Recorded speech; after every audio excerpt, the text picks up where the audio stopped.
Assalamualaikum warahmatullahi wabarakatuh.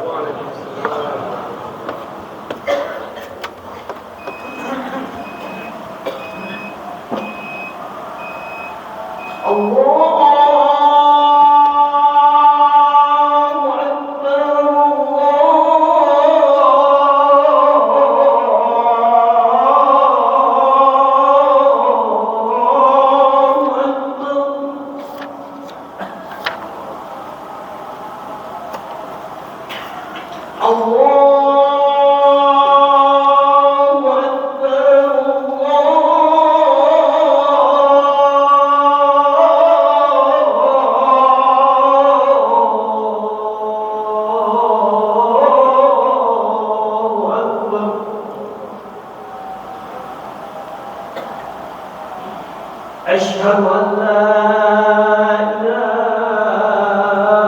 إلا الله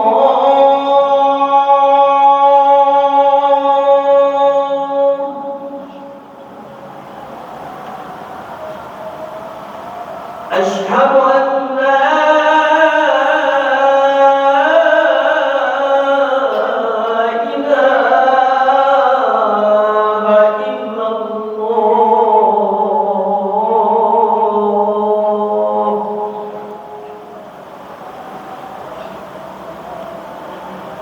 أشهد أن محمدا رسول الله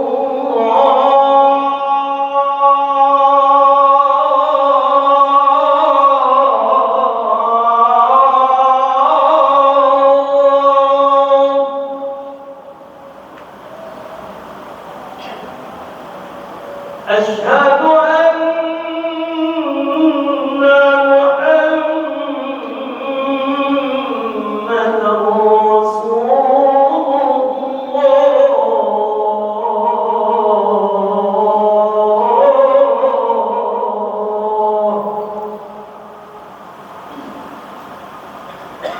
حي على الصلاة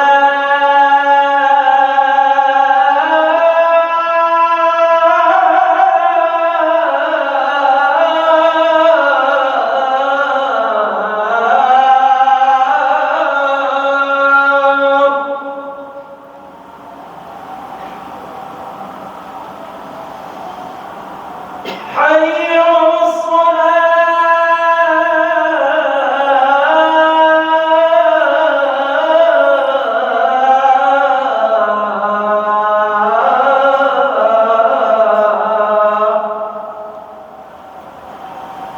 حي على الفلاح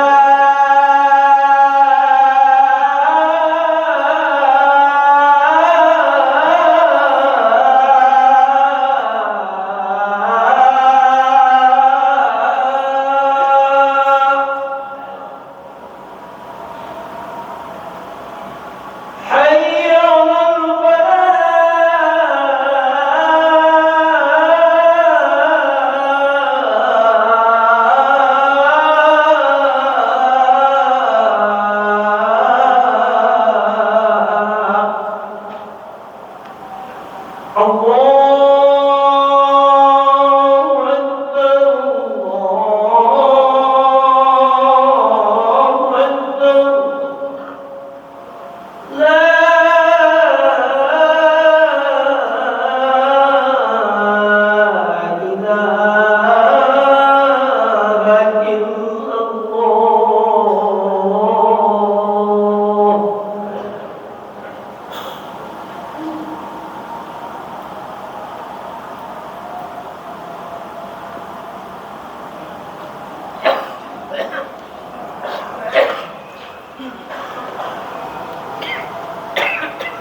Innal hamdalillah nahmadu wa nasta'inu wa nastaghfiruh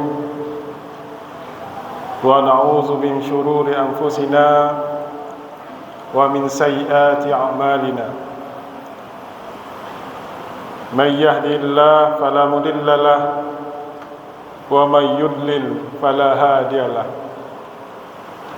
أشهد أن لا إله إلا الله وحده لا شريك له الملك الحق المبين وأشهد أن حبيبنا ونبينا صادق الوعد الأمين اللهم صل وسلم على محمد وعلى آله وصحبه ومن تبعهم بإحسان إلى يوم الدين أما بعد فيا عباد الله أوصيكم ونفسي بتقوى الله فقد فاز المتقون يا أيها الذين آمنوا اتقوا الله حق تقاته ولا تموتن إلا وأنتم مسلمون قال الله تعالى في كتابه الكريم أعوذ بالله من الشيطان الرجيم إنا نحن نزلنا الذكر وإنا له لحافظون. Puji syukur sama-sama kita panjatkan kehadirat Allah SWT yang telah melimpahkan rahmah, berkah, inayah dan hidayahnya kepada kita bersama. Alhamdulillah pada kesempatan ini kita dapat berkumpul dalam rangka berubudiyah kepadanya. Selawat beriringan salam kita doakan semoga dilimpahkan selalu kepada junjungan kita Nabi besar Muhammad sallallahu alaihi wasallam. Nabi akan senantiasa kita jadikan sebagai uswah dan qudwah dalam hidup dan kehidupan ini. Ma'asyiral muslimin, arsyadakumur rahman. Tidak lupanya khatib mewasiatkan kepada kita bersama, marilah kita senantiasa meningkatkan rasa ketakwaan kita kepada Allah SWT. Tentunya adalah takwa dalam arti yang sesungguhnya, berupa kesadaran dan keinsyafan yang sejati. Bapak-bapak, kaum muslimin, sidang jamaah Jumat yang dirahmati Allah. Wasiat takwa kita pada Jumat kali ini bertemakan hikmah diturunkannya Al-Quran secara berangsur-angsur. Ma'asyiral muslimin, arsyadakumur rahman. Ada kata di dalam Al-Quran yang digunakan dengan arti turunnya Al-Quran. Yang pertama adalah al-inzal, dari kata anzala yunzilu. Yang kedua adalah at-tanzil, dari kata nazzala yunazzilu tanzil. Kata inzal itu berarti nuzuluhu jumlatan wahidah. Al-Quran itu turun secara sekaligus. Sedangkan tanzil itu berarti nuzuluhu tadarrujan au munajjaman. Turunnya Al-Quran itu adalah secara berangsur-angsur, hasbal waqa'i' wal hawadis, sesuai dengan kejadian peristiwa yang dihadapi oleh Nabi beserta umat. Ulama menafsirkan kata inzal maksudnya Al-Quran turun secara sekaligus adalah turunnya Al-Quran dari Lauhil Mahfuz ila as-sama'ud dunya. Jadi min Lauhil Mahfuz ila as-sama'id dunya, turunnya Al-Quran dari Lauhil Mahfuz ke langit dunia itu adalah jumlatan wahidatan. Kemudian minas sama'id dunya ila nabiyina Muhammadin sallallahu alaihi wasallam adalah turunnya Al-Quran dari langit dunia kepada Nabi itu adalah munajjaman atau tadarrujan, secara berangsur-angsur. Lalu apa hikmahnya? Al-Quran itu diturunkan secara berangsur-angsur. Padahal kitab-kitab yang diturunkan sebelum Nabi kita itu adalah jumlatan wahidah, yaitu secara sekaligus. Injil turun sekaligus, Taurat turun sekaligus, kemudian Zabur turun sekaligus. Tapi Al-Quran turun secara berangsur-angsur.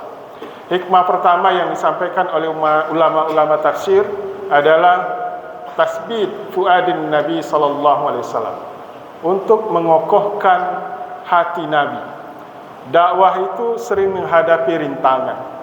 Dakwah itu kadang bahkan mengancam nyawa, mengancam keluarga, mengancam harta, kekerabatan, dan lain sebagainya.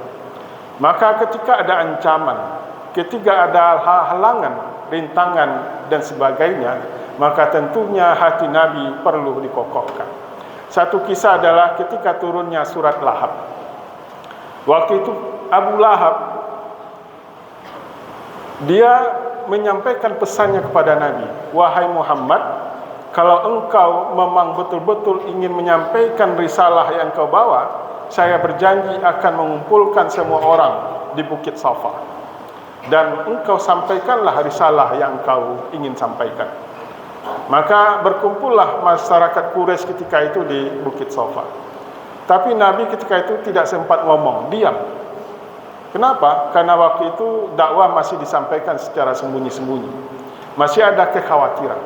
Akhirnya orang pulang bubar. Kemudian ada lagi usaha dari Abu Lahab untuk juga mengumpulkan orang dan disuruh kembali Nabi Muhammad menyampaikan pesannya. Nabi Muhammad juga diam dan orang kembali pulang. Dan yang ketiga, waktu itu Abu Lahab juga sangat gigih mengumpulkan masyarakat Quraisy, dan ketika itu berkumpullah mereka di Bukit Safa. Maka dimintalah Nabi Muhammad SAW untuk menyampaikan risalah. Ketika itu Nabi menyampaikan, "Lau akhbartukum anna khailan bisafi hadzal jabal, akuntu musaddiqin." Wahai penduduk Quraisy, seandainya aku sampaikan bahwa ada pasukan berkuda, pasukan bertempur yang siap menyerang kita dan sudah mengepung kita di sekitar Bukit Safa ini, akuntum musaddiqin, apakah engkau akan percaya? Maka karena Nabi Muhammad selama ini dikenal jujur dan tidak pernah berbohong, mereka menjawab, "Bala, tentu saja kami akan percaya. Ma jarabna 'alaika kadziba." Kami tidak pernah melihat engkau berbohong, wahai Muhammad.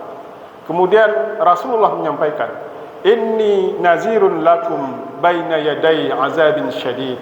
Wahai penduduk Quraisy, wahai kaumku, aku ini adalah seorang nabi. Aku adalah rasul terakhir. Aku datang memberikan peringatan kepada kalian semua tentang datangnya hari akhir, tentang datangnya hari berbangkit.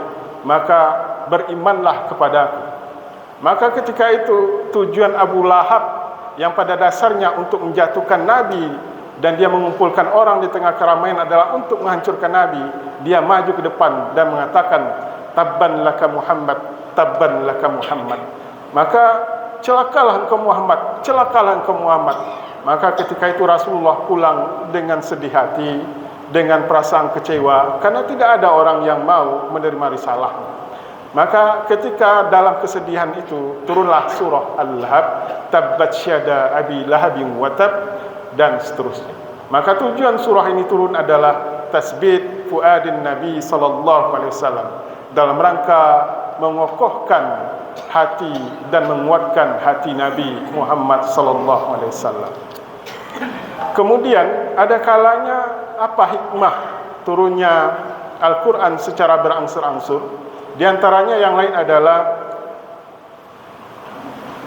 at-tahaddi wal i'jaz. Al-Quran itu memberikan tantangan dan mengalahkan semua lawan-lawan. Jadi ketika ada orang yang ingin menantang Al-Quran, Al-Quran memberikan tantangan dan semua lawannya kalah. Apa tantangan yang diberikan oleh Al-Quran? Kalau engkau masih tidak percaya dengan Al-Quran, coba buat semisalnya Al-Quran. Dan yang ditantang itu adalah jin dan manusia. Faktu bimislih, datangkan semisalnya Al-Quran. Dan tidak satu pun jin dan manusia yang berhasil. Maka Al-Quran juga menurunkan tantangan. Tantangan yang kedua adalah faktu bi asyri suwarim minhu. Datangkanlah 10 surat saja. Kalau tidak bisa 30 juz, 114 surah, 10 surah saja. Dan sampai sekarang tidak satu pun jin dan manusia yang bisa mendatangkannya. Dan yang ketiga, ketika tidak ada yang mampu mendatangkan 10 juz, Al-Quran menurunkan tantangannya. Faktu bi suratim mislih. Datangkanlah 1 surat saja. Tapi sampai sekarang tidak satu pun jin dan manusia yang mampu. Yang keempat, Al-Quran menurunkan lagi tantangannya. Faktu bi suratim mim mislih. Datangkanlah satu surat yang kualitasnya agak mendekati, yang kualitasnya agak-agak mirip dengan satu surat. Fa'tu bi suratin mim misli. Dan sampai sekarang tidak ada jin dan manusia yang bisa menandingi Al-Quran. Maka ketika ada orang meragukan Al-Quran, jawabannya simpel saja. Kalau saudara tidak percaya dengan Al-Quran, coba buat satu surat saja. Satu surat cuma 3 ayat, paling sedikit. Coba bikin. Kalau seandainya masih meragukan Al-Quran itu sendiri. Ma'asyiral muslimin arsyadakumur rahman. Di antara hikmah lain dari turunnya Al-Quran secara berangsur-angsur itu adalah at-tadarruj fi tasyri' al-Islam, yaitu dalam berdakwah, dalam menyampaikan hukum, dalam menyampaikan risalah.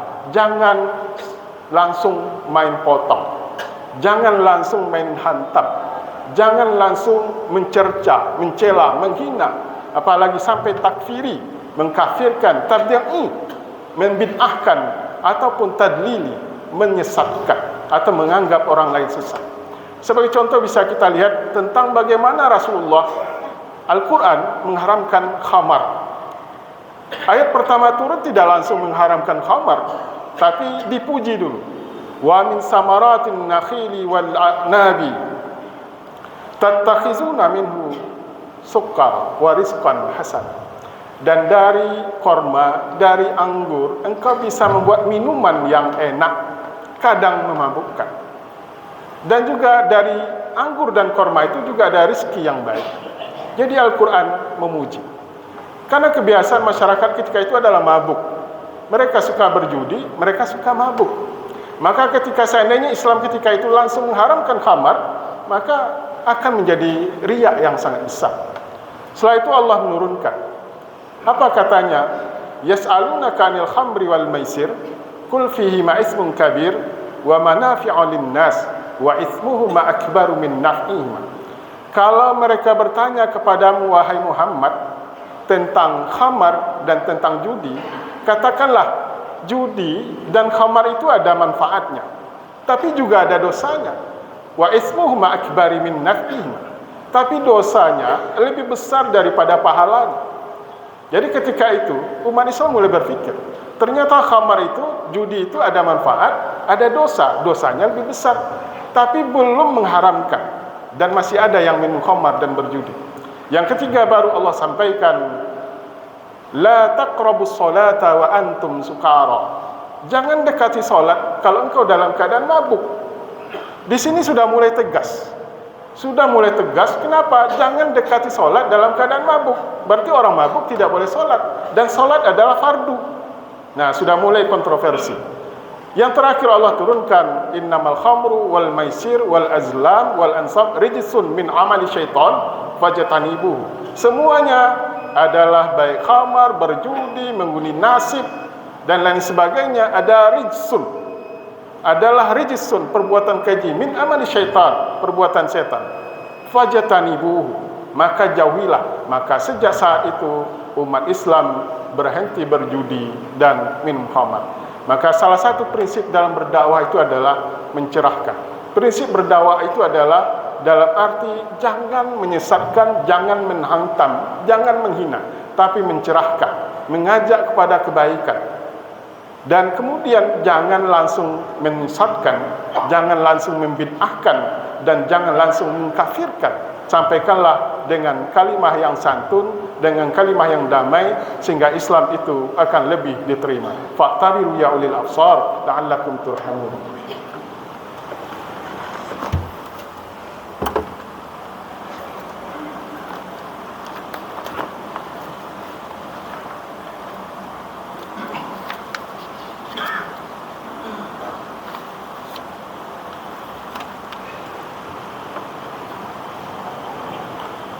Alhamdulillahillazi anzalal furqan liyakuna lil alamin nazira. Wassalatu wassalamu ala Muhammad ibn Abdullah allazi arsalahu rabbuhu syahidan wa mubasysyiran wa sirajan munira. Asyhadu an la ilaha illallah wa asyhadu anna Muhammadan abduhu wa rasuluhu la nabiyya ba'd. Amma ba'd. Fa ya ibadallah, usikum wa nafsi bi taqwallah faqad fazal muttaqun. يا أيها الذين آمنوا اتقوا الله حق تقاته ولا تموتن إلا وأنتم مسلمون. قال الله تعالى في كتابه الكريم: أعوذ بالله من الشيطان الرجيم، والعصر إن الإنسان لفي خسر إلا الذين آمنوا وعملوا الصالحات وتواصوا بالحق وتواصوا بالصبر. إن الله وملائكته يصلون على النبي يا أيها الذين آمنوا صلوا عليه وسلموا تسليما. اللهم صل على محمد وعلى آل محمد كما صليت على إبراهيم وعلى آل إبراهيم، وبارك على محمد وعلى آل محمد كما باركت على إبراهيم وعلى آل إبراهيم في العالمين إنك حميد مجيد. اللهم اغفر للمسلمين والمسلمات والمؤمنين والمؤمنات الأحياء منهم والأموات إنك سميع قريب مجيب الدعوات. آمين آمين يا قاضي الحاجات. اللهم اغفر لنا ذنوبنا ولوالدينا وارحمهما كما ربيانا صغارا. ربنا افتح لنا بيننا وبين قومنا بالحق وأنت خير الفاتحين. اللهم أصلح لنا ديننا الذي هو عصمة أمرنا، وأصلح لنا دنيانا التي فيها معاشنا، وأصلح لنا آخرتنا التي إليها معادنا، واجعل الحياة زيادة لنا في كل خير، واجعل الموت راحة لنا من كل شر. ربنا هب لنا من أزواجنا وذرياتنا قرة أعين واجعلنا للمتقين إماما. ربنا لا تؤاخذنا إن نسينا أو أخطأنا. ربنا ولا تحمل علينا إصرا كما حملت على الذين من قبلنا. ربنا ولا تحملنا ما لا طاقة لنا به واعف عنا واغفر لنا وارحمنا أنت مولانا فانصرنا على القوم الكافرين. ربنا آتنا